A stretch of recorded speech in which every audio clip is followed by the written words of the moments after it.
Mes përvoluese të verës dhe fluksit të lartë të automjeteve, punojësit e policisë së shtetit janë çdo ditë në terren për të menaxhuar qarkullimin dhe për të garantuar sigurinë rrugore.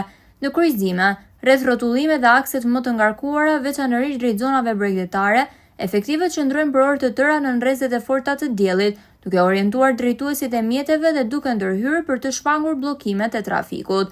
Fundjavët dhe sezoni turistik e shtojnë ndjeshëm fluksin e qarkullimit, duke e bërë dhe më sfidues punën e tyre. Pavarësisht temperaturave të larta, ata vjojnë detyrën me përkushtim për të zbatuar ligjin dhe për të lehtësuar lëvizjen e mirë a qytetarëve dhe turistëve që përshkojnë rrugët e vendit. Prania e tyre në terren është kthyer në një element të rëndësishëm për marrëvajtjen e trafikut, sidomos në oraret e pikut dhe në segmentet ku krijohen rradhë të gjata automjetesh. Puna e përditshme e efektivëve të policisë së shtetit zhvillohet larg vëmendjes së shumicës, por me një rol të rëndësishëm në garantimin e rendit dhe sigurisë në rrugë. Për shumë qytetarë, ata janë heronjtë e heshtur të sezonit veror, që me profesionalizëm dhe përkushtim përballojnë sfidat e çdo dite për të mbajtur rrugët sa më të sigurta dhe qarkullimin sa më normal.